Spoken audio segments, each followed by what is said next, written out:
Hello friends, welcome to IBM tech Tamil. Last வீடியோவில் ப்ரோக்ராமேட்டிக்கலாக எப்படி database கூட கம்யூனிகேட் பண்ணுறது, அதுலேருந்து டேட்டா எப்படி ஃபெச் பண்ணுறது அப்படிங்கிற பற்றி பார்த்தோம். இந்த வீடியோவில் நம்ம என்ன பார்க்க போகிறோம் அப்படின்னா, கர்சர் ஆப்ஜெக்ட். கர்சர் ஆப்ஜெக்ட்னா என்ன, அதை எதுக்கு யூஸ் பண்ணுறோம், அதை வச்சு என்னென்ன மாதிரியான கொரியர்ஸ்லாம் அக்சஸ் பண்ண முடியும், அதை எப்படிலாம் அக்சஸ் பண்ண முடியும் அப்படிங்கிறத இந்த வீடியோவில் பார்க்க போகிறோம். லாஸ்ட் வீடியோலேயே நம்ம கர்சர் பற்றி லைட்டாக பார்த்துருப்போம். பேசிக்காக ஒரு கொரி எழுதணும் அப்படின்னா அதை எப்படி ஃபெச் பண்ணுறது அப்படின்னு பார்த்தா பார்த்துருப்போம். இந்த வீடியோவில் அந்த கர்சர் ஆப்ஜெக்ட் வச்சு என்னென்ன மாதிரியான ஆக்ஷன்ஸ்லாம் பண்ணலாம் அப்படிங்கிற பற்றி இந்த வீடியோவில் பார்க்க போகிறோம். இந்த வீடியோவை ஸ்கிப் பண்ணாமல் பாருங்கள். இப்போ இந்த வீடியோ ஃபஸ்ட் டைம் பார்க்குறீங்க அப்படின்னா சப்ஸ்கிரைப் பண்ணுங்கள். பக்கத்தில் இருக்க பெல் பட்டனை ப்ரெஸ் பண்ணி நோட்டிஃபிகேஷன் ஆளில் போட்டுருங்க. அப்போ நான் அப்லோட் பண்ணுற லேட்டஸ்ட் வீடியோ உங்களுக்கு கிடைக்கும். வாங்க வீடியோக்குள்ளே போகலாம்.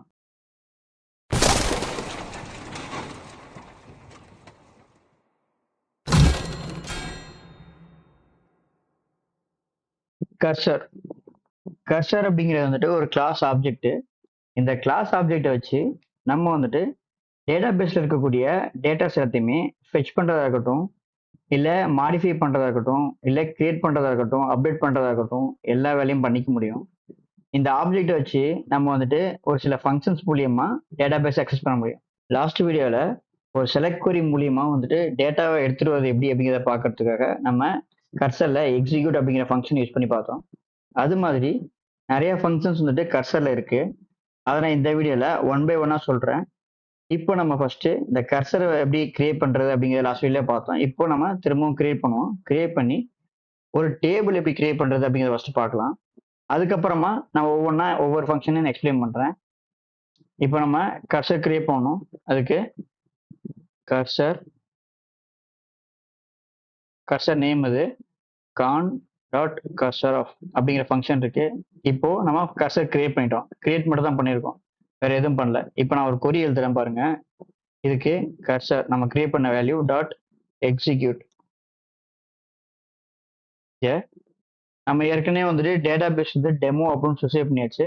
இந்த டேட்டா பேஸ்க்குள்ள என்ன டேபிள்ஸ் இருக்கு அப்படிங்கிறத பார்த்துடலாம். ஸோ டேபிள்ஸ் இப்படிங்கிறது வந்துட்டு ஷோ டேபிள்ஸ் அப்படிங்கிறது வந்துட்டு ஒரு query for i in cursor print I.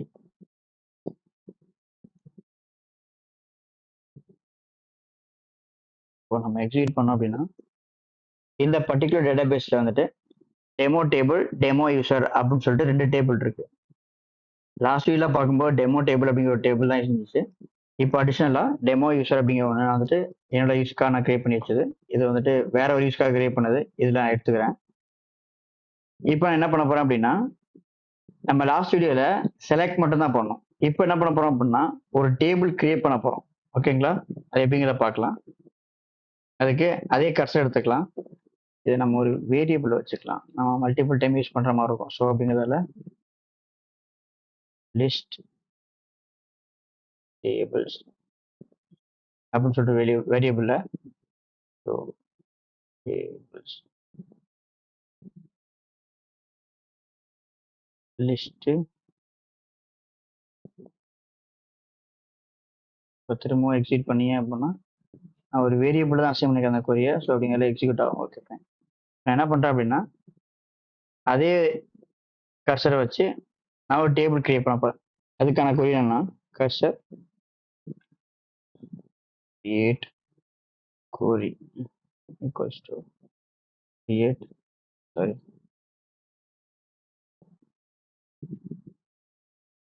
create table name வந்துட்டு டெமோன்னு வச்சுப்போம் எக்ஸ்டென்ஷனு. அதுக்கு பதிலாக டெமோ டீட்டெயில்ஸ்னு வச்சுக்கலாம்.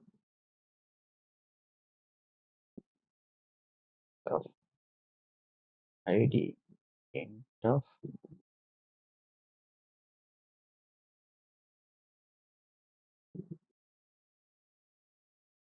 plus care of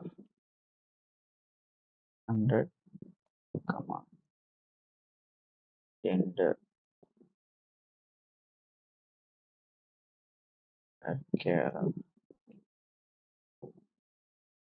அடுத்தது அட்ரஸ் வாங்கியாச்சு, ஜெண்டர் வாங்கியாச்சு. இப்போதைக்கு இந்த 3 மட்டும் வச்சுக்கலாம். அடுத்தது cursor டாட் எக்ஸிக்யூட் ஆஃப் ஃபங்க்ஷனில் கிரியேட் கொரி அப்படின்னு கொடுத்துடலாம். இப்போ என்ன பண்ண போகிறேன் அப்படின்னா, ஃபர்ஸ்ட் நான் என்ன பண்ணுறேன் அப்படின்னா ஷோ டேபிள்ஸ் கொடுத்துருக்கேன். ஏற்கனவே ஏற்கனவே டேட்டாபேஸில் என்ன டேபிள்ஸ் இருந்துச்சு அப்படிங்கிறது இந்த ஃபார் லூப்பில் எக்ஸிக்யூட் ஆகும். அப்போ வந்துட்டு உங்களுக்கு டெமோ டேபிள், டெமோ யூசர் அப்படிங்கிற டேபிள்ஸ் மட்டும் தான் லிஸ்ட் ஆச்சு ஏற்கனவே. இப்போ திரும்பவும் எக்ஸிக்யூட் பண்ணும்போது அதுதான் லிஸ்ட் ஆகும். செகண்ட் டைம் நம்ம எக்ஸிக்யூட் பண்ணும்போது நம்ம ஒரு டேபிள் கிரியேட் பண்ணியிருக்கோம். அது என்ன டெமோ டீடைல்ஸ் அப்படின்னு சொல்லிட்டு ஒரு டேபிள் கிரியேட் பண்ணியிருக்கோம். அது இங்கே லிஸ்ட் ஆகும். ஸோ நம்ம பிரிண்ட் அப்படின்னு போட்டுக்கலாம். ஏன்னா ஒரு ஸ்பேஸ் விடட்டும். ஓகே, இப்போ cursor dot execute of test table. எதுக்காக நான் வந்துட்டு வேரியபிள் வச்சேன்னு உங்களுக்கு புரியுதா? திரும்ப திரும்ப நம்ம கொரி எழுத தேவையில்ல. அந்த லிஸ்ட் டேபிள்ஸ் அப்படிங்கிற ஒரு வேரியபிளை நம்ம அக்சஸ் பண்ணோம் அப்படின்னா மல்டிபிள் டைம் அந்த கொரி எக்ஸிக்யூட் பண்ணிக்கலாம். இப்போ for i in cursor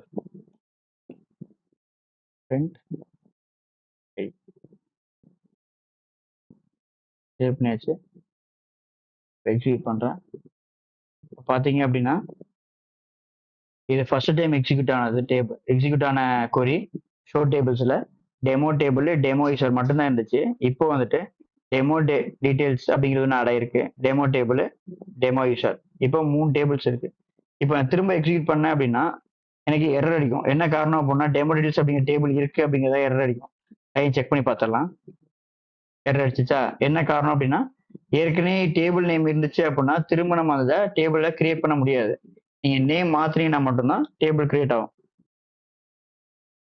first time execute ஆனத demo details, demo table, demo user 3 டேபிளுமே இருக்கு. இதை நம்ம வந்துட்டு MySQL ஒர்க் பெஞ்ச்லேயே போய் செக் பண்ணி பார்த்துடலாம். இப்போ ஷோ டேபிள் செக்னு நான் போட்டு வச்சிருக்கேன். ஸோ டிஃபால்ட் எக்ஸிக்யூட் பண்ணோம் அப்படின்னா இங்கே demo details, demo table, demo user 3 வந்துருச்சுங்களா? இப்போ இந்த லிஸ்ட்ல பாத்தீங்க அப்படின்னா டெமோ டேபிள், டெமோ யூசர் மட்டும் தான் இருக்கும். இங்க ரெஃப்ரெஷ் பண்ணீங்க அப்படின்னா இந்த டெமோ டீடைல்ஸும் வந்துருச்சு. இப்போ நம்ம ப்ரோக்ராமேட்டிக்கலாக க்ரியேட் பண்ண டேபிள்ஸ் எல்லாமே இங்கே ரிஃப்ளெக்ட் ஆயிருச்சு. இதுக்காக தான் நம்ம கர்சர் அப்படிங்கிற ஒன்று யூஸ் பண்ணுறோம். இப்போது கர்சரில் என்னென்ன மாதிரி ஃபங்க்ஷன்ஸ் இருக்குது, அதை எப்படி நம்ம இதில் யூஸ் பண்ணுறது அப்படிங்கிறத பார்க்கலாம். அதுக்கு நம்ம இப்போ போயிட்டு இந்த டேபிள்ஸ் எல்லாம் வந்து க்ரியேட் பண்ண எல்லாத்தையும் நம்ம ஆன் பண்ணிக்கலாம். நான் என்ன பண்ண போகிறேன் அப்படின்னா லிஸ்ட் ஆஃப் டேபிள்ஸ் நான் பார்த்துக்கிறேன். லிஸ்ட் ஆஃப் டேபிள்ஸில் நம்ம ஏற்கனவே யூஸ் பண்ண டெமோ டேபிள் தான் இப்போ யூஸ் பண்ண போகிறோம். அதுக்கு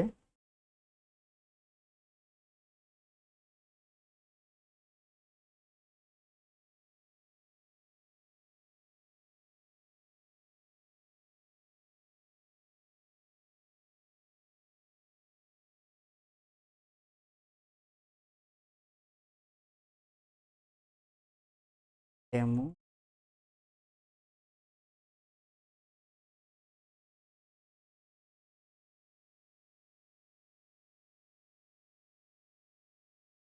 query இதில் கொடுத்து அதுக்கப்புறம் நம்ம எக்ஸிக்யூட் பண்ணோம் அப்படின்னா அந்த 3 ரெக்கார்டு வந்துடுச்சு. இப்போது கரெக்டாக வந்துட்டு டெமோ டேபிளில் இருக்கக்கூடிய ரெக்கார்டு எடுத்துகிட்டு வந்துடுச்சு. இப்போ கர்சரில் மல்டிபிள் ஃபங்க்ஷன்ஸ் இருக்குது. அது என்னென்ன அப்படிங்கிறத முதல்ல பார்த்துடலாம். ஃபஸ்ட்டு வந்துட்டு ஃபெச் ஆல் அப்படிங்கிற ஃபங்க்ஷனு, ரெண்டாவது அப்படிங்கிற ஃபங்க்ஷன், ஃபெச் 1 அப்படிங்கிற ஃபங்க்ஷன், அடுத்தது மெனி அப்படிங்கிற ஃபங்க்ஷன். ஏற்கனவே நம்ம எக்ஸிக்யூட் பார்த்துட்டோம். எக்ஸிக்யூட் அப்படிங்கிற ஃபங்க்ஷன் நம்ம பார்த்துட்டோம். இதெல்லாம் தான் மேஜராக நம்ம யூஸ் பண்ணக்கூடிய ஃபங்க்ஷன்ஸு. இதில் எக்ஸிக்யூட் மெனி அப்படிங்கிற ஃபங்க்ஷன் ஒன்று இருக்குது. அது என்ன பண்ணும் அப்படிங்கிறது நான் ஃபியூச்சரில் சொல்கிறேன். நான் இப்போதைக்கு எக்ஸிக்யூட் பார்த்துட்டோம்.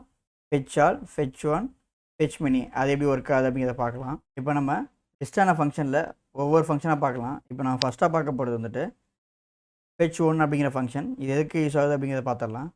இப்போது இந்த கர்சரை நம்ம எக்ஸிக்யூட் பண்ணிட்டோம். இந்த செலக்ட் கொரி வச்சு நம்ம எக்ஸிக்யூட் பண்ணிட்டோம். அந்த எக்ஸிக்யூட்டான டேபிள்ஸ்லேருந்து ஒரே ஒரு ரெக்கார்டு எடுக்கணும் அப்படின்னா மட்டும் இந்த ஃபங்க்ஷனை யூஸ் பண்ணோம். இப்போ கர்சர் நம்ம கிரியேட் பண்ணியாச்சு. res equals to cursor dot fetch வந்துருச்சு பாருங்கள். சஜஸ்ட் H1 அப்படிங்கிற ஃபங்க்ஷன் நம்ம பிரிண்ட்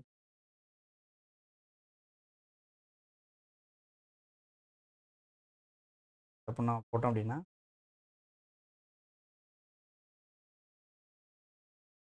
ஃபஸ்ட் ரெக்கார்ட் மட்டும் வந்துருக்கு பாருங்கள். ID number 1 IBM tech Tamil அப்படிங்கிறது. இன்கேஸ் நான் வந்துட்டு ஆர்டர் பை நான் போட்டு ஆர்டர் பை ஐடி டிஎஸ்சி, அதாவது ஐடி வந்து டிசைனிங் ஆர்டரில் ரெக்கார்டை எடுக்கிறேன். அப்போது வந்துட்டு எனக்கு லாஸ்ட்டாக என்ன ரெக்கார்டு இருக்கோ அது வரணும். ஃபஸ்ட்டு ரெக்கார்டு தான் இருக்குது. ஸோ நம்ம ஃபெச் 1 அப்படின்னு போட்டோம் அப்படின்னா அந்த டேபிளில் இருக்கக்கூடிய ஃபஸ்ட்டு ரெக்கார்டு தான் எடுக்குது. ஓகேங்களா? அதனால் தெரிஞ்சுக்கோங்க. அடுத்தது நம்ம என்ன பண்ண போகிறோம் அப்படின்னா இதே கொரி தான், பட் நம்ம ஃபெச் ஆல் நம்ம போட போகிறோம். ஆல் நம்ம போட்டோம் அப்படின்னா அந்த டேபிளில் இருக்கக்கூடிய எல்லா ரோவையும் எடுத்துகிட்டு வந்து காமிச்சிடும். ஸோ உங்களுக்கு காமிக்க போகிறேன். 3 2 1 நான் டிசைனிங் ஆர்டரில் கொடுத்துருக்கிறதால 3 2 1 வந்துருக்குது. இப்போ நான் இதை ரிமூவ் பண்ணேன் அப்படின்னா எனக்கு 1 2 3 வந்துடும் பாருங்க. இப்போ 1 2 3 வந்துருச்சுங்களா? இப்போது அடுத்தது நம்ம ஒரு ஃபங்க்ஷன் பார்த்தோம்ல, ஃபெச் மினி அப்படின்னு சொல்லிட்டு. ஃபெச் இந்த ஃபங்க்ஷனுக்கு மட்டும் நமக்கு ஆர்கியூமெண்ட் இருக்குது. நம்ம என்ன ஆர்கியூமெண்ட் பாஸ் பண்ணுறோமோ அதை பேஸ் பண்ணி வேலை ரிட்டர்ன் பண்ணணும். இப்போ நான் எதுவுமே பாஸ் பண்ணல அப்படின்னா ஃபெச் 1 என்ன வேலை பார்க்குமோ அதே வேலை தான் பார்க்கும். சேவ் பண்ணல. இப்போ ஃபெச் 1 என்ன பண்ணுமோ அந்த வேலை தான் பார்க்கும். ஃபஸ்ட் ரெக்கார்டு என்ன இருக்கோ அதை எடுத்துருவோம். இன்கேஸ் எனக்கு வந்துட்டு 2 ரெக்கார்டு வேணும் அப்படின்னா, எனக்கு 2 ரெக்கார்டு வேணும் அப்படின்னு நினச்சேன் அப்படின்னா நான் 2 அப்படிங்கிற பேராமீட்டர் பாஸ் பண்ணுவேன். பாஸ் பண்ணேன் அப்படின்னா எனக்கு 2 ரெக்கார்டு வந்துருச்சு பாருங்கள். ஃபஸ்ட்டு ஐடி 1, ரெண்டாவது ஐடி 2 ரெண்டுமே வந்துருச்சு. இன்கேஸ் எனக்கு 1 தான் வேணும் அப்படின்னா நான் எதையும் பாஸ் பண்ண அவசியம் இல்லை. எனக்கு 3 வேணும் அப்படின்னா எனக்கு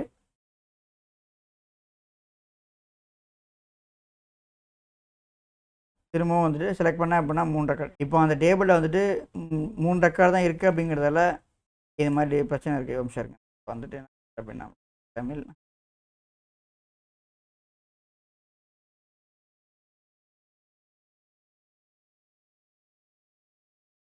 அப்படின்னு சொல்லிட்டு இத்தனை ரெக்கார்டு நான் ஆட் பண்ணுறேன். இங்கே அப்ளை கொடுத்தீங்க அப்படின்னா எனக்கு ரோ இன்சர்ட் ஆகிடும். இன்சர்ட் கொரியை பற்றி நம்ம வந்துட்டு ஃபியூச்சர் வீடியோஸில் பார்க்கலாம். இப்போதைக்கு டம்மியாக டேட்டா போட்டிருக்கேன். எக்ஸிக்யூட் ஆகிடுச்சு. இப்போ மொத்தமாக 8 ரோ இருக்குது. எக்ஸிக்யூட் பண்ணுறதை பார்க்குறேன். நான் எக்ஸிக்யூட் பண்ணேன் அப்படின்னா 3 ரெக்கார்டு தான் வரும். மொத்தமாக 8 ரெக்கார்டு இருக்குது. எனக்கு நான் இப்போது 5ன்னு கொடுத்தேன் அப்படின்னா எனக்கு 5 ரெக்கார்ட்ஸ் எனக்கு லிஸ்ட் ஆகும்.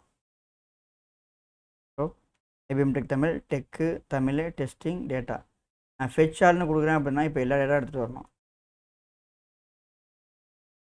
நான் கொடுக்குறேன் அப்படின்னா எல்லா ரெக்கார்டும் எடுத்துகிட்டு வந்து கர்சரை வச்சு நம்ம டேட்டா பேஸில் இருக்கக்கூடிய டேட்டாவை வந்துட்டு எந்த மாதிரி தேவையோ அந்த மாதிரி நம்ம ஃபெச் பண்ணி எடுத்துக்க முடியும்.